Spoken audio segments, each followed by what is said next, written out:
So media is not only under attack, but the notion of truth is under attack as well, especially from this administration, right? I mean, we have grassroots anti-establishment voices being purged online. We already know that. But even the unfavorable corporate media is actually under attack by this administration, which is very disturbing. These pipe bombs that were sent to CNN, these leading Democrats, Trump's response was pretty telling. He blamed the media itself for inciting the violence. That is pretty disturbing when that's the rhetoric coming out from the government itself. So he celebrates violence against political opponents. He celebrates violence against these media institutions, right? And says that it's their fault. Typical gaslighting, typical deflection. And honestly, even his tweet saying the bombs, the alleged bombs that were sent. So this is very interesting and a new thing that we're seeing where Trump has actually weaponized conspiracy theories. He's weaponized them and enveloped them actually into the right-wing sphere on his behalf. Suddenly conspiracies serve him when conspiracies used to challenge the actual federal government and the deep state apparatus. So that's a very interesting trend that we're seeing. And also we're seeing actually the mainstreaming of these conspiracies. So we're seeing GOP figures, leaders, Ann Coulter, not that she's really a GOP leader, she's more of a con artist, just like Trump. But I mean, everyone from Rush Limbaugh to Frank Gaffney are saying that these were false flag attacks, right? To frame Trump supporters. So we're living in quite a bizarre world, in quite a bizarre reality right now, where it's effectively become broken, and which makes conferences like this, media literacy, so crucial because we're wading through these mass hallucinations on both sides of the political aisle. We have the fake news hysteria versus the Russian propaganda. And these are the factions that are warring within the establishment. And we see them play out in the public sphere like they have been doing. You know, trust in media was already at an all-time low during the 2016 election. Trump simply exploited that distrust, right? He made it seem like the media is this liberal elite institution, and he's fighting that. He's fighting the liberal media. And the media lies. They're all about fake news. Well, actually, that's not true. The establishment media simply has factions, just like the political establishment, just like the deep state. When you look at the factions of the media establishment, you have Fox News, Breitbart, Drudge. They worship the president, actually in a scary way. They absolutely worship the ground he walks on. So that's not fake news. That's real news to him because it serves him. It entrenches his own power. So, you know, there's these cartoonish depictions about what the media is and the constructs that I'm talking about right now. And we really have to step outside of that and apply some critical thinking about it. So he's hijacked conspiracy culture. He's hijacked that term fake news. And he's exploited people's distrust in corporate media and used that to his advantage while peddling fake news constantly. Very, very interesting. So now distrust in corporate media has become partisan, which is fascinating. I think the elections have really, truly broken everyone's brains in quite a profound way, and that's going back to these mass hallucinations, the Russian propaganda versus fake news, where the Democratic establishment cannot account for their abysmal institutional failures, that they have to deflect every single thing on Russia, on these sinister Kremlin elements that are really engineering all the narratives that fill the vacuum. Frankly, if you look at Russia Today, the network that I worked at, that simply fills the vacuum of what the corporate media is failing to do. So when you look at, let's say, the end-all be-all report, that D&I report on so-called Russian collusion, you see that, in fact, it was just a crude analysis about RT programming, namely my show, which had ended 2 years prior to the election as part of somehow some Kremlin plot to elect Donald Trump. What did my show talk about? It talked about inequality, police brutality, third-party candidates.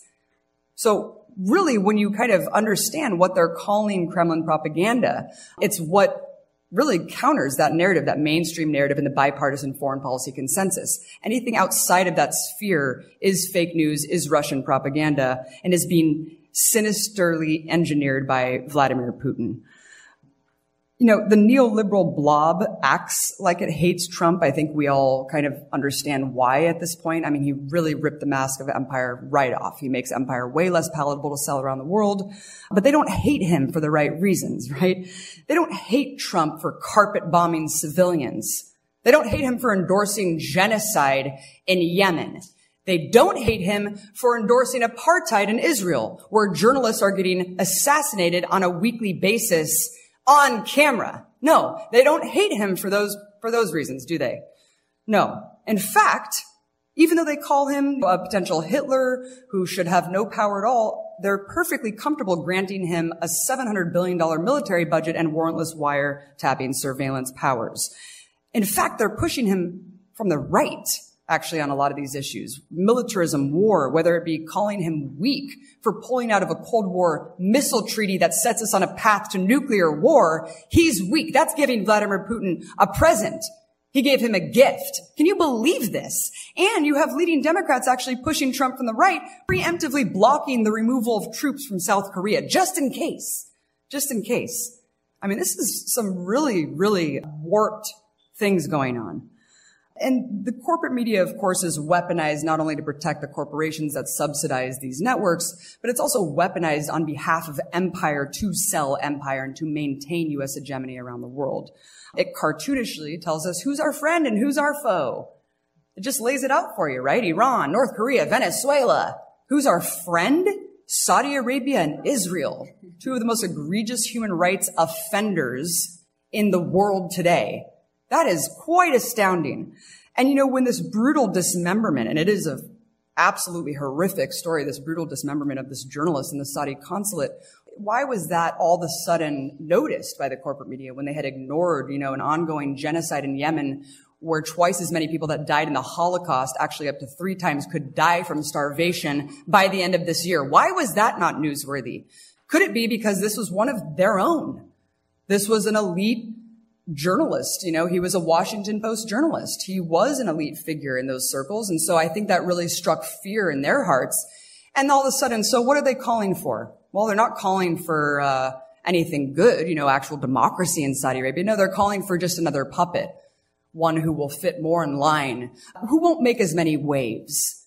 And you actually saw Trump had a fascinating response to this. He said, too bad the cover-up was botched, or something to that effect. He seemed just annoyed that it wasn't covered up efficiently enough.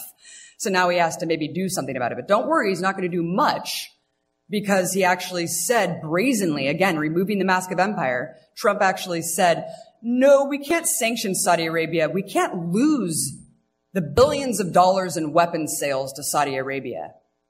That's truly fascinating that we are at that level where we have this belligerent, arrogant CEO of the empire who can just brazenly talk about reality, I guess. And, you know, as much as we hear about Russia, and the Russia propaganda and the Putin channel, it's fascinating when you see actually the entrenched influence of Israel and Saudi Arabia in the DC establishment through the efforts of PR. Tens of millions of dollars funneled into these think tanks, the UAE, Saudi Arabia, all of these Gulf states, as well as Israel. I mean, every time you peel back a layer of the Russia collusion story, you get actually a layer of Israeli collusion with the government. But of course, you will not hear this on the establishment press. Right? So the establishment press serves the interests of the U.S. empire, protects the interests of the ruling class, not the people living under the boot of empire, not the people subjugated by global capitalism. Of course not.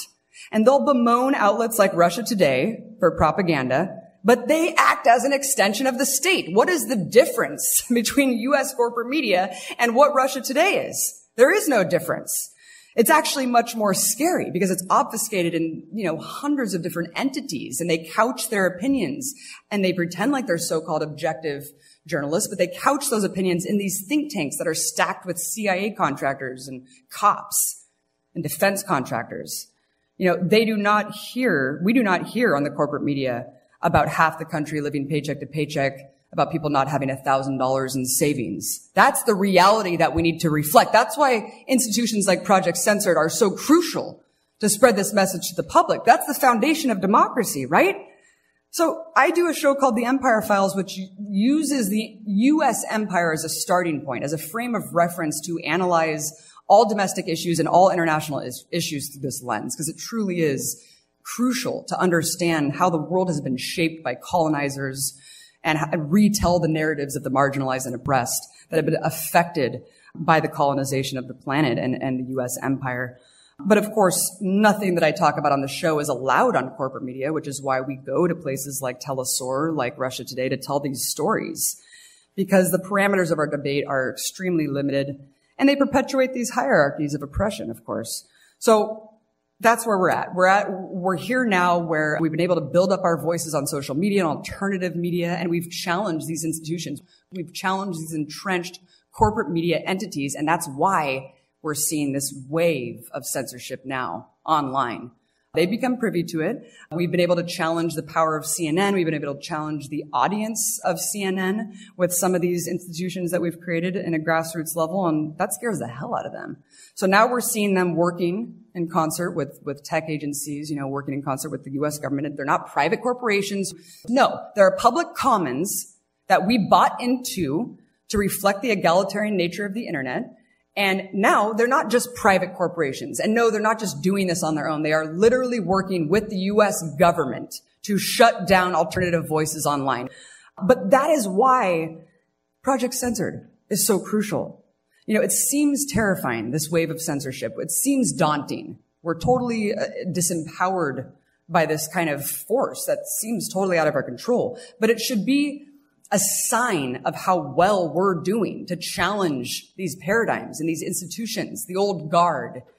We're scaring the hell out of them. That's why they're so desperately shutting us down. Project Censored is such an incredible organization. I've been a part of this organization for about 10 years. It inspired me to get involved in media activism. I've never met a better family to encourage the growth of media and to help me become who I am today. And it provides such important tools and resources for people to become media literate. And it staunchly lobbies for the commons, right? To provide information for the commons to be better, I guess. So everyone here is involved in something truly, truly historic, something very, very important, and something frankly revolutionary. Because everyone here involved in media is doing some of the most important work of our era and of this time. Because it is a very critical time for our planet, our species, our society. And it seems, again, daunting that so many things are being pushed backward. But right now, us and so many like us across the country and across the world are combining forces to push us forward, to push for progress, despite what's going on. And so thank you, because you guys are crucial. You guys are instrumental in this. We all are. We all need to build each other up. We need to build up the truth, become media literate. And I'm really proud to be a part of this community and a part of this event. Thanks.